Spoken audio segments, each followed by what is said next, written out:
Bonjour à toutes et à tous. Dans cette vidéo, nous allons donc découvrir une terminologie, un vocabulaire, les vecteurs colinéaires. Alors, il va falloir d'abord que nous comprenions, quand on parle de deux vecteurs colinéaires, qu'est-ce que ça signifie. Alors, je crois que par la définition, nous allons mieux incarner, ou nous allons mieux comprendre donc le sens du mot colinéaire. Alors, deux vecteurs U et V sont colinéaires si et seulement si il existe un nombre k tel que le vecteur U est égal à k fois V. Alors pour nous, c'est un peu trop abstrait, cette définition. Alors je voudrais le rendre beaucoup plus aisé, plus facile à comprendre. Alors vous allez regarder ici que ce vecteur et ce vecteur sont portés par, en réalité, deux droites qui sont parallèles. C'est vrai que ce vecteur n'a pas la même distance que ce vecteur. Mais ce que nous devons noter, c'est que les deux sont portés par deux droites parallèles. Alors déjà, on ne va pas utiliser le terme parallèle lorsqu'on parle de vecteur. On va utiliser le terme colinéaire. Mais attention, quand vous regardez ce vecteur, sa longueur est 3 cm, ce vecteur U, sa longueur est 6 cm, alors je peux dire que le vecteur U est égal à 2 fois le vecteur V. Vous avez remarqué? Alors là, ça répond maintenant à cette définition. Si je peux exprimer un vecteur en fonction de l'autre en utilisant un nombre réel, donc K fois V, je dis en ce moment que les deux vecteurs sont colinéaires. Alors nous reviendrons un peu plus dans les applications pour que vous maîtrisez mieux donc cette définition. Alors là, vous avez encore des exemples de vecteurs. Vous regardez ce vecteur, on a donc l'impression que dans le vecteur U, on peut trouver 3 fois le vecteur V. Alors j'arrive à écrire U égale à 3 fois V. Alors ça veut dire que le vecteur U et le vecteur V sont colinéaires parce que j'ai réussi à écrire U égale à un nombre K fois V. Et ici, K est égal à 3. Vous voyez? Quand je prends le vecteur J et le vecteur I, j'ai remarqué que dans le vecteur I, je peux trouver 3 fois la distance du vecteur J. Mais seulement la différence est que le vecteur I et le vecteur J sont donc deux vecteurs de sens contraire. C'est pour cette raison justement que vous allez remarquer que le vecteur I est égal à moins 2 fois J. Mais là aussi, j'ai réussi à écrire I est égal, le vecteur I égale à un nombre fois le vecteur J.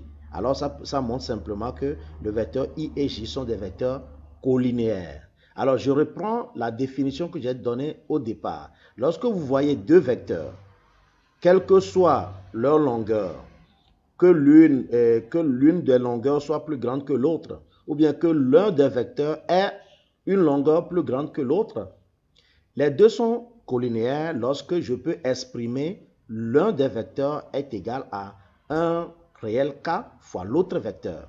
Autrement dit, les deux vecteurs sont portés par une droite, enfin deux droites qui sont parallèles. Vous voyez? Voilà.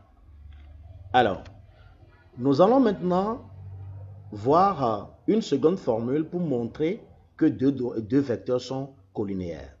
Alors, faites attention, ici, je connais les coordonnées du vecteur. C'est pourquoi je parle de la caractérisation analytique. Ça veut dire que ici, on m'a donné les formules, enfin, les coordonnées des deux vecteurs. Dans l'autre cas, je ne connais pas les coordonnées forcément. Je connais seulement que la représentation graphique de ces vecteurs. Ici, on m'a donné les coordonnées. Vous voyez? Voilà, donc j'ai le vecteur U de coordonnées x, y et le vecteur V de coordonnées x', y'. Alors, les deux vecteurs sont colinéaires lorsque le produit de l'un, l'abscisse de l'un des vecteurs par l'ordonnée de l'autre vecteur est égal à l'ordonnée de l'un des vecteurs par l'abscisse de l'autre. C'est-à-dire que ici, vous avez remarqué, si je fais le produit en croix, x fois y' et que y fois x', que je trouve la même valeur, je peux conclure que les deux vecteurs sont colinéaires. Autrement dit, lorsque je vais passer x', y dans cette partie de l'égalité, alors j'aurai x, y' moins x', y égale à 0.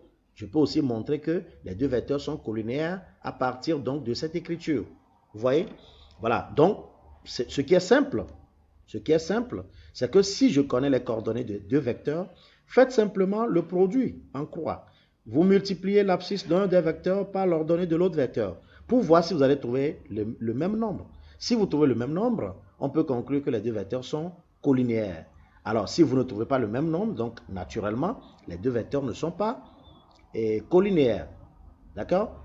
Bien, on a donné un exemple pratique ici où on m'a donné le vecteur U de coordonnées 2, moins 1 et le vecteur V de coordonnées moins 6, 3.